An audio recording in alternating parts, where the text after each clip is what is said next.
relationship secrets that I've learned on Valentine's Day that I want to share with you over my life. I made a lot of bad decisions in my life, and people I dated, people, different situations I found myself in. And I've been through divorce. I've been through heartbreak. And I want to give you some wisdom that I've learned on this Valentine's Day about different things that I've learned. And so I want to talk to you about like my thing. I've always grew up. I was raised a lover, lover boy. That was just who I was. I grew up believing in relationships because I watched too much Disney Channel. And so I was in relationships from the moment I was 13 years old, dating different girls. I had sex before marriage. I was not saved, but I started being sexual out there about 14, 15 years old, dating long-term relationships. My first relationship, I believe, was started like teenage years. Dated her for 3 years, and I was in an 11-year relationship. And so I've just I just believed in relationships. And one of the things I've learned, one of the things I've learned is do not pay attention to the red flags. Many people see so many red flags in a relationship. What is a red flag? A red flag is something is really trauma, I say. Traumas from their past or things that you need to pay attention to. When you see a red light, it means stop. Pay attention. Stop. Look across the street. And I was horrible at looking at red flags. I was just, maybe it was my childhood. Maybe it was the way I was raised. Maybe I didn't see healthy relationships. And it's very important that you realize that if you didn't see a lot of healthy relationships growing up, then you really need to go through therapy and you need to be more careful. Many people who did not see healthy marriage, healthy relationship growing up are going to go through cycles of bad relationship after trauma after trauma.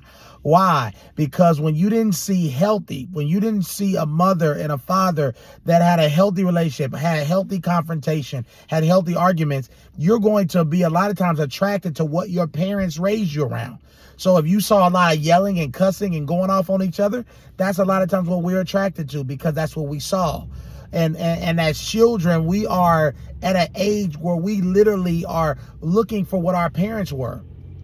What we saw with our parents. And that's why many of us find ourselves in so many bad relationships, so many dysfunctional relationships, and just repeating bad cycles in our life because we are literally looking for love in all the wrong places.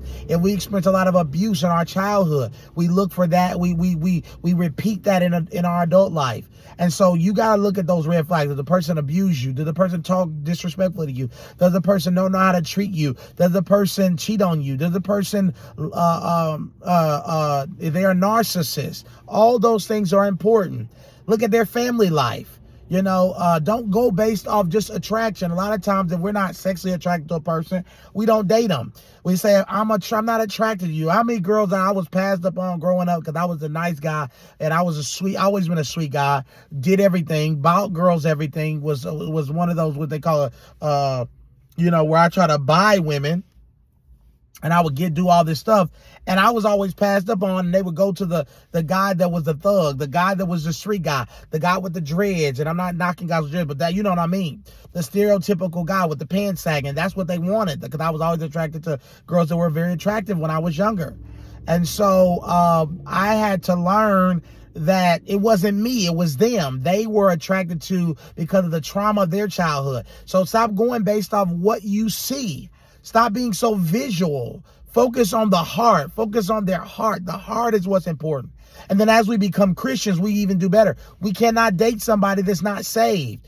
I learned this as I got saved at 18. You gotta marry somebody that's a believer because I tried to do that with an unbeliever. You gotta date a believer, somebody that's a believer in Jesus Christ.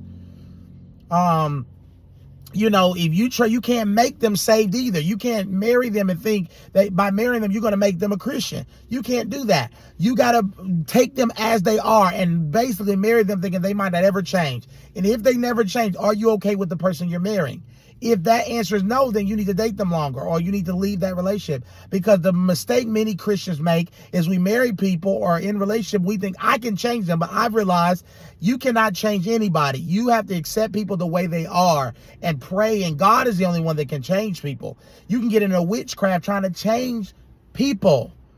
And so you can't change anybody. Stop thinking I'm going to marry them and they're going to get saved and da da da da. No, because you're going to leave with heartache and you're going to be miserable because they're not going to want to go to church. They're not going to want to worship with you. They're not going to want to pray with you. And then you're going to be on somebody's prayer call because of your spouse. Get wisdom before you marry somebody. Ask what other people think. Pray about it. Don't do it unless you hear the voice of God, unless you feel the Lord leading you, unless you see that potential. That make sure they have a job. Make sure they have a vision for their future. Make sure they like going to church. Make sure they like worshiping. Don't date nobody that can't pray. Don't have a prayer life. Don't know how to lay hands on you and pray for you. As a woman, you don't want to date somebody that you're the leader of the household. Don't stop dating these unspiritual men. You want to date somebody that's spiritual, that loves God. These are just a few wisdom I've learned over the years.